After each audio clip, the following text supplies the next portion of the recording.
As-tu déjà pensé que réfléchir trop pouvait ruiner ta vie? C'est exactement cela. Tu n'as pas besoin de plus de diplômes, ni de chance, ni d'être né au bon endroit. Ce qu'il te faut, c'est une seule habitude. Une habitude simple, répétitive, mais si puissante qu'elle a tout changé pour moi. Et tu sais quoi? Cette habitude n'est enseignée ni à l'école, ni à l'université. Et c'est pour cela que tant de gens vivent en dessous de leur vrai potentiel. Maintenant, je vais te montrer exactement quelle est cette habitude et comment elle peut transformer ta réalité. Mais avant ça, retiens bien une chose. Je suis parti de rien. Pas d'études, pas d'opportunités, aucune direction. Et pourtant, j'ai construit une vie de liberté, d'abondance et de sens. Si j'y suis arrivé, pourquoi pas toi? Combien de fois as-tu entendu quelque chose et pensé « je sais déjà ça ».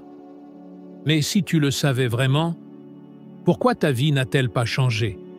J'ai appris à la dure que ce n'est pas ce qu'on sait qui transforme la vie, mais ce qu'on en fait. Et plus encore, ce qu'on répète encore et encore. La répétition est l'habitude qui change tout. Les gens sous-estiment cela. Ils croient avoir besoin de nouvelles informations, de nouvelles méthodes, de nouveaux mentors. Mais la vérité, et écoute bien ça, c'est qu'il faut répéter les vérités anciennes jusqu'à ce qu'elles soient ancrées au plus profond de toi, au point de diriger tes pensées, tes choix et tes actions. C'est ce qui m'est arrivé. J'étais rempli de doutes, de croyances limitantes, d'insécurité. Je n'avais ni études, ni direction. J'étais brisé à l'intérieur et à l'extérieur. Un ami m'a donné le livre « Réfléchissez et devenez riche ». Avec ce conseil, Bob, fais exactement ce que je te dis, chaque jour. Continue jusqu'à ce que tu prouves que j'ai tort ou que je ne sais pas de quoi je parle.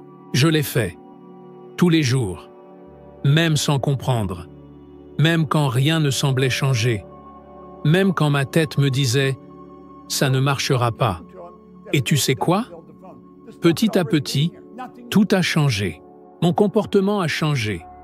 Ma façon de penser a changé. Ma confiance en moi a grandi.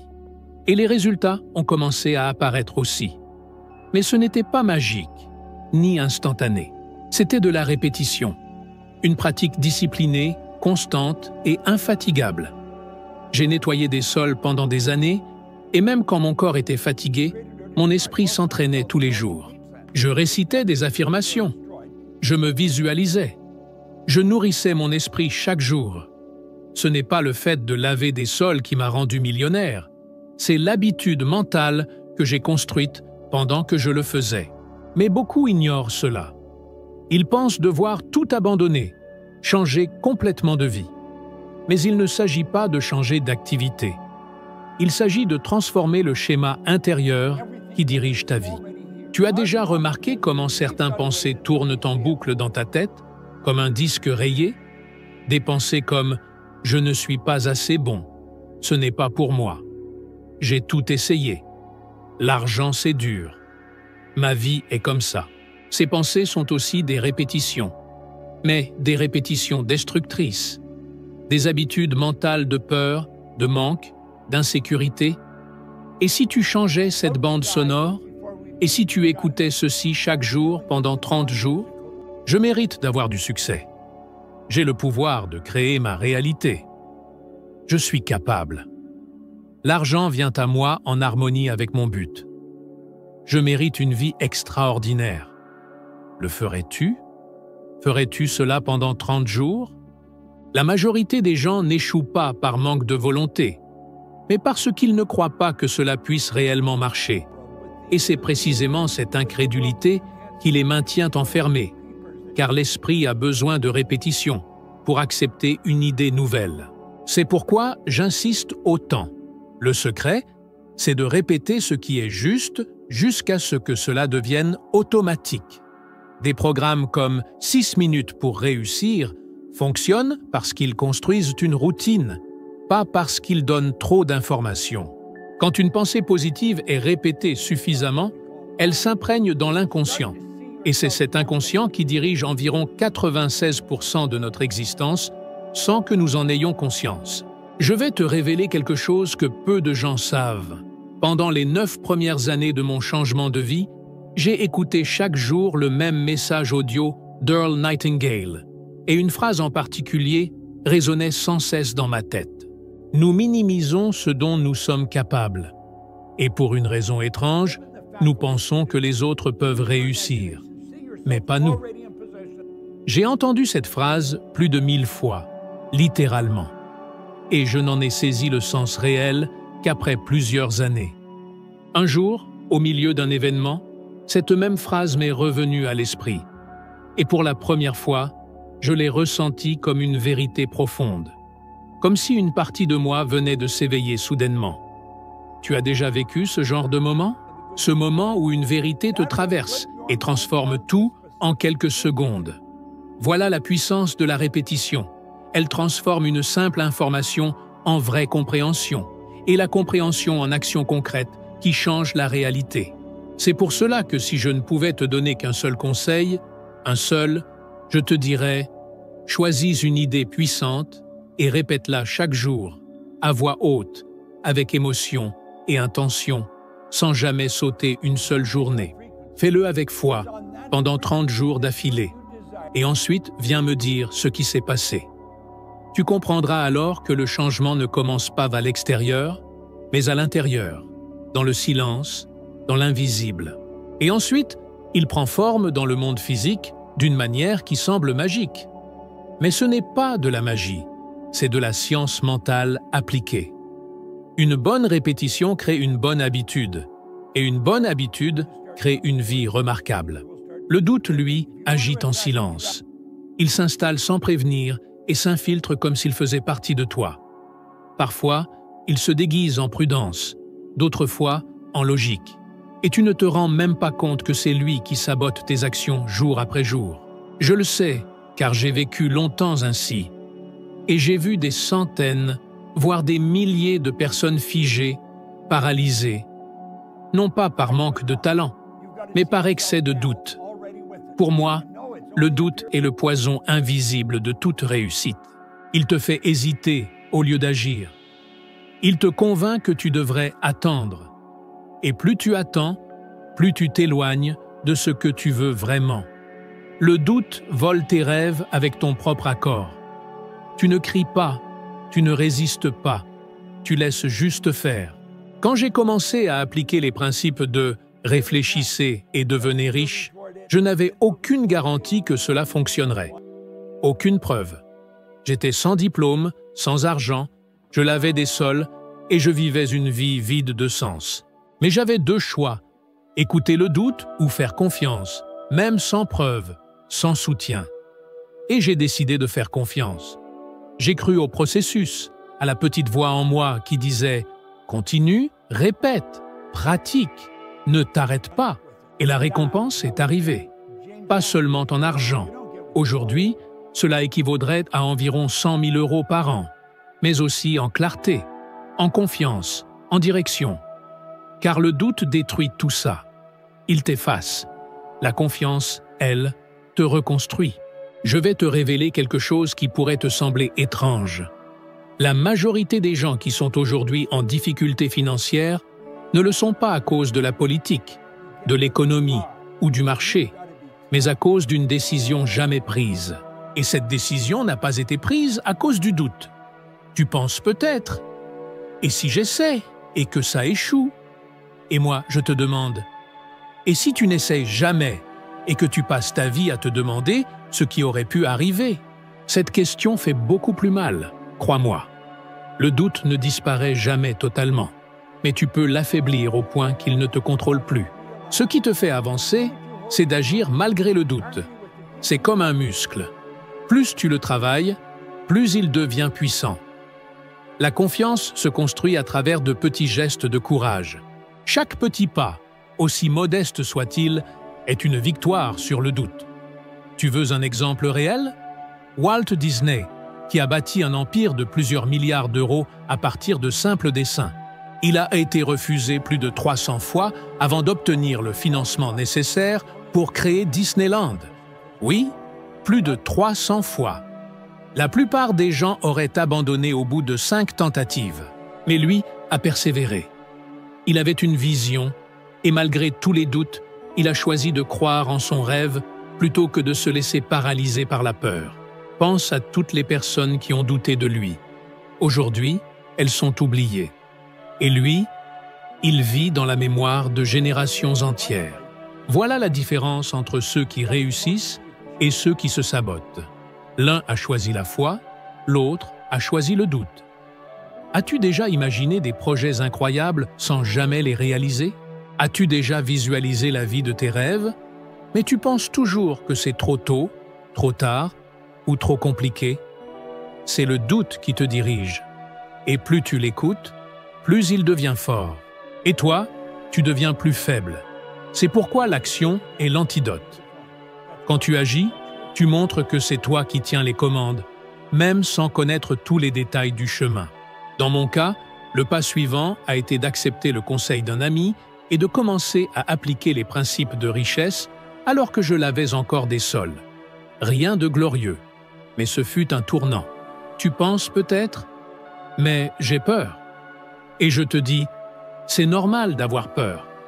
Mais ne laisse pas ta peur être plus grande que ton désir. La peur peut t'accompagner, mais elle ne doit pas conduire. Le volant doit être entre tes mains. Et il y a encore une chose importante. Souvent, le doute est hérité. De tes parents, de l'école, de la société. On t'a dit que tu ne pouvais pas. Tu l'as cru. Mais ce n'était que leur vérité, pas la tienne. La science prouve que notre cerveau est façonné par la répétition. Si tu répètes la peur, tu renforces la peur. Si tu répètes la confiance, tu renforces la confiance.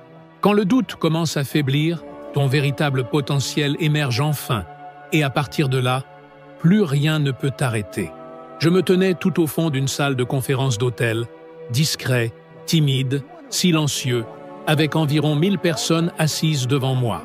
Sur scène, un homme nommé Bill Gove parlait avec une telle assurance, une énergie presque surnaturelle et un regard qui transperçait les cœurs. Il a dit une phrase qui a bouleversé toute ma vie. « Si je veux être libre, je dois être moi-même. Pas l'image que les autres attendent de moi. Pas celui que je crois que tu veux que je sois, ni celui que mon épouse espère, ni celui que mes enfants imaginent, mais bien mon moi véritable. » Ces mots ont percé mon âme, car jusqu'à ce jour-là, je n'étais pas moi. J'étais la somme des attentes qu'on avait projetées sur ma personne. Je vivais dominé par la peur de déplaire, par le besoin d'être aimé, par le désir inconscient d'appartenir à un groupe, à une norme. Et c'est ainsi que vivent tant de gens aujourd'hui, emprisonnés dans des versions artificielles d'eux-mêmes, portant des masques au travail, chez eux, sur les réseaux. Demande-toi sincèrement. Quelles parties de moi sont vraiment à moi?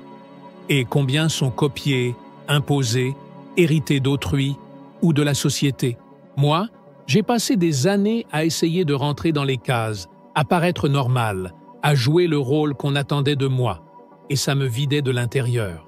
Je ressentais un vide dans ma poitrine, une absence que je ne pouvais pas combler, car ce qui manquait, c'était ma propre essence. La plus grande prison humaine n'a ni barreaux ni cadenas. Elle s'appelle l'attente sociale et elle commence dès l'enfance. On te dit de choisir un métier stable, de ne pas rêver trop grand, de rester les pieds sur terre, de ne pas faire de vagues, de penser comme tout le monde.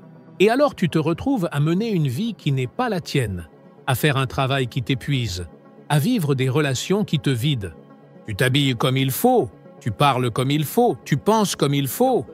Et à force de tout ça, tu t'effaces petit à petit. Dans cette salle, ce jour-là, j'ai pris une décision. Je ne voulais plus être le reflet de ce que les autres attendaient de moi. Je voulais être moi. Je voulais apprendre à parler en public, à partager ma vérité, à inspirer avec ma voix, pas avec un déguisement. Mais c'était dur. J'étais extrêmement réservé. Je fuyais les regards. Je restais en silence. Même dans les petits groupes, je me sentais tout petit. Combien de fois t'es-tu tu alors que tu avais quelque chose d'important à dire? Combien de rêves as-tu abandonnés par peur du jugement? C'est si courant qu'on pense que c'est normal, mais ce n'est pas normal. C'est de la souffrance camouflée en routine, et personne ne t'en parle. Voici la vérité. La seule vraie liberté, c'est d'avoir le courage d'être pleinement soi-même, avec ses failles, ses désirs, ses dons et ses vérités. C'est là que la vraie vie commence, quand tu cesses de vouloir plaire au monde entier et que tu commences à honorer ton âme. Je ne te dis pas d'être égoïste ou rebelle. Je te dis d'être sincère avec toi-même, de pouvoir te regarder dans un miroir et dire « Voilà qui je suis ». La psychologie moderne le confirme. L'un des grands moteurs d'anxiété et de dépression, c'est de vivre déconnecté de son vrai moi, en jouant des rôles qui nous écrasent. C'est pour cette raison que le monde est rempli de personnes épuisées, perdues et désorientées, non pas à cause d'un manque d'intelligence ou de compétences, mais parce qu'elles ont cessé d'être elles-mêmes. Il m'a fallu de nombreuses années pour comprendre cela. J'ai dû me tourner vers l'intérieur, affronter mes blessures, déconstruire ce qu'on m'avait appris et remettre en question toutes les vérités imposées. J'ai dû accepter que je n'avais pas besoin d'imiter les autres pour avoir de la valeur, que ma propre vérité comptait et que plus je la partageais, plus je libérais non seulement moi-même, mais aussi les autres. Aujourd'hui, je parle à des milliers de personnes dans différents pays. Mais tout a commencé dans une petite salle avec une simple pensée. Je vais être moi-même et apprendre à vivre à ma façon. Et maintenant, je te lance cette invitation. Offre-toi la liberté d'être qui tu es vraiment. Abandonne les rôles qui ne te servent plus. Cesse de jouer la comédie. Ta vraie vie commence là où tu oses te montrer pleinement. Et quand tu le fais, l'univers réagit. Les bonnes portes s'ouvrent. Les bonnes personnes arrivent. Les bonnes opportunités surgissent. La vie favorise toujours ceux qui ont le courage de vivre dans la vérité. Combien de fois as-tu commencé quelque chose plein d'enthousiasme pour tout arrêter après quelques jours? Un nouveau rituel, un régime alimentaire, un plan financier, une formation. Au début, tout semble faisable, puis tout retombe. J'ai vu cela des milliers de fois, et je l'ai vécu aussi. Au début, je lisais des livres, j'assistais à des conférences, j'écoutais des enregistrements. L'euphorie était là, mais elle disparaissait aussi vite que les résultats. Je ressentais un élan de motivation, mais rien ne durait. Puis, j'ai compris une chose essentielle. La plupart des gens n'évoluent que temporairement, car ils vivent de sensations passagères et non de fondations solides. Ils cherchent des pics d'excitation au lieu d'enraciner une vraie transformation. Ainsi, ils ne construisent pas de résultats durables, seulement des souvenirs fugaces. Ce qui change vraiment une vie, c'est ce qui devient partie intégrante de toi. Et cela n'arrive que d'une seule manière, par la répétition consciente et la création de nouveaux circuits mentaux. C'est ainsi que naissent des résultats solides et durables. Laisse-moi te révéler quelque chose que tu n'as peut-être jamais entendu aussi clairement. Ton cerveau est en formation constante, que tu le remarques ou non. Chaque pensée, chaque geste, chaque choix tisse les connexions de ton esprit. Et le plus incroyable, 95% de tes décisions sont automatiques. Ce ne sont pas tes choix conscients qui façonnent ta vie, mais les schémas que tu répètes sans t'en rendre compte. Tu peux vouloir être riche, en bonne santé, épanoui. Mais si ton inconscient n'est pas reprogrammé, rien ne changera, car tu agiras toujours selon tes automatismes et non selon tes désirs de surface. C'est pour cela que j'ai créé des programmes comme 6 minutes vers le succès. Non pas pour motiver, mais pour transformer. Il ne s'agit pas seulement d'un contenu, mais d'un système quotidien qui te construit de l'intérieur vers l'extérieur. Tu réagis simplement à tes émotions. Mais les émotions seules ne bâtissent rien de solide. Ce qui construit véritablement, ce sont les habitudes, les rituels et la discipline appliquée avec une direction claire. Beaucoup regardent les personnes accomplies et pensent qu'elles ont eu de la chance, un don particulier ou un avantage secret, sans voir ce qui se cache en coulisses. Elles ignorent la répétition, la rigueur, la routine, cette mécanique invisible de la constance que peu sont prêts à adopter, car elles cherchent des résultats rapides et non durables. Mais laisse-moi te raconter quelque chose de vrai, que j'ai moi-même expérimenté. Dès que j'ai commencé à gagner de l'argent, beaucoup se sont rapprochés de moi pour connaître mon soi-disant secret. Et lorsque je parlais de mentalité, d'habitude, de répétition et de persévérance, tu sais ce que la plupart disaient. « Ah, ça je l'ai déjà entendu. » Puis elles retournaient à leur vie habituelle, comme si le problème venait d'un manque d'information, alors que le vrai blocage venait du manque d'application continue. Tu veux un exemple extrême? Michael Jackson, l'un des plus grands artistes de l'histoire, répétait les mêmes mouvements de danse pendant plusieurs heures, même après plus de 20 ans de carrière. Même reconnu comme le meilleur, il continuait de s'entraîner parce qu'il savait que l'excellence vient de la répétition et que le succès durable est le fruit d'une pratique quotidienne. Transporte ça dans ta propre vie. Si tu veux des résultats différents, tu dois vivre autrement, pas seulement un jour ou quand tu es motivé, mais jusqu'à ce que cela fasse partie de ton identité. Et je te le garantis, quand ton nouveau schéma s'installe en toi, tu le ressens, quelque chose change profondément, comme si un engrenage intérieur s'activait.